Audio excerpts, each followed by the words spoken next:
Уланбердибаевич, сунушталып жаткан мыйзам долбоорунун концепциясын колдойм. Урматтуу депутаттар, бардыгыңыздарды колдоого чакырам. Эми жакшыбы, жаманбы, урматтуу депутаттар, концепциясын колдоп берүү биздин түздөн түз биздин ишибиз деп эсептейм.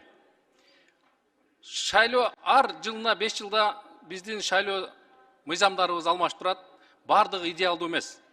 Кемчиликтери бар дагы, жакшы жактары дагы бар. Бүгүнкү күнү урматтуу депутаттар, шайланып келген, азыркы күндө иштеп аткан аракеттеги депутаттар бир канча жакшы жумуштарды, жакшы мыйзамдарды биз кабыл алып бердик. Мына кечээ эле Тажикстан менен болгон чек араны, Өзбекстан менен болгон чек араларды ратификациядан өткөзүп берип атабыз. Урматтуу депутаттар, бардыгыңыздарды ушул мыйзам долбоорунун концепциясын колдоп берүүгө чакырамын. Урматтуу Уланбердибаевич, менде сизге суроо. Эмне үчүн биз аялдардын квотасын түзүп бериш, мүмкүнчүлүк түзүп беришибиз керек? Эмне үчүн биз мүмкүнчүлүгү чектелген жаштарга жана аз улуттун өкүлдөрүнө биз мүмкүнчүлүк түзүп бербешибиз керек? Мен сунуш ошол боюнча жооп берип койсоңуз. Жоқ, сіз өзіңіз айтқандай сунушуңузду бериңиз. Ал жерде біз мынау ден соолугу чектелгендердин күрөсү боюнча азыр биздин депутаттардын сунушу бар. Аны эске алабыз. Биздин мүмкүнчүлүгү мындайча айтканда ден соолугу чектелген жарандарыбыздын. Ошондой эле жогоруда биздин Илимбек Кубанычбекович деген энебиз дагы мындайча айтканда өзүнүн жаштарга болгон сунуштарын айтты, бериңиздер. Андан кийин бул жерде урматтуу Айбек Алтынбекович, мынандай болуп атпайбы? Мыйзамды биз аябай чындыгында талкуу жараткан мыйзам болуп атат.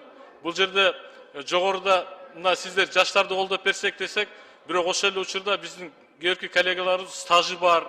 Мындайча айтканда мамлекеттик кызматта иштеген депутаттар келсин деген дагы сунуштар болуп атпайбы?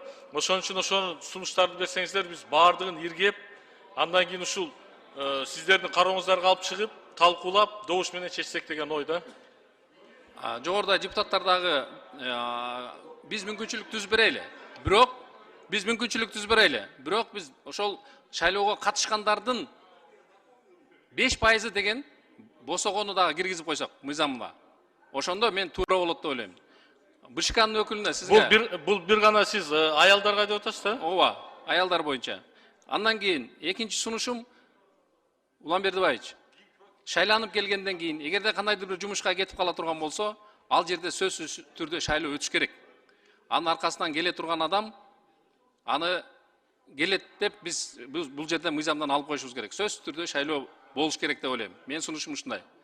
Урматтуу БШКнын өкүлү, мен сизге суроо берейин деп атам. Эгерде кандайдыр бир шайлоо округунан таптакыр аял киши чыкпай кала турган болсо, эмне болот?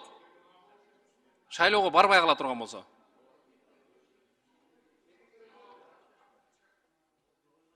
Эгерде бир шайлоо округунан такыр аял кандидаттар жок болсо, анда эркектердин арасында Болуп калышы мүмкүнбү ушундай? Болуп калышы мүмкүн. Мына кече ноябрь айында шайлоо, айылдык кеңештерде шайлоо өттү.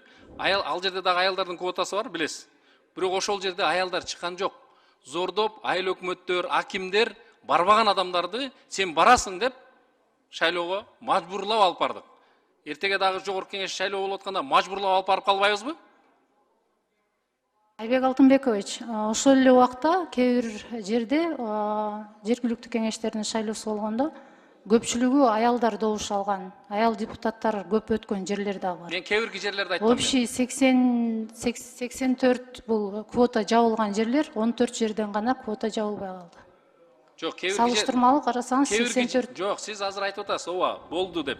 Бирок акыркы күндөрү акимдер, айыл өкмөттөр, жергиликтүү бийлик мажбурлап алып барды да аял кишилерди. Да, маалымат жеткирүү бир аз кыйын болуп атат. Жок, мажбурлап алып барды барбаган адамдарды. Барбаган аял кишилерди. Андай маалыматыбыз жок бизде. Бизде маалымат бар, сизде жок болсо. Сиздер бул жактан тапшырманы бердиңиздер. Аял киши сөзсүз барыш керек, сөзсүз өтүш керек деген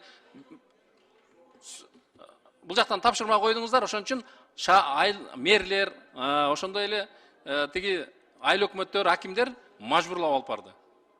Эртеге биз жогорку кеңештин шайлоосунда дагы болуп калышы мүмкүн да. Анда дагы мажбурлап алып барасыңарбы, эмне болот? Биз эч нерсеге Айбек Алтынбекович мажбурлабайбыз. Просто закондуу түрдө ошо Конституцияда жазылган нерселерди гана аткарабыз. Аял кишилердин катышуусу зарыл деп.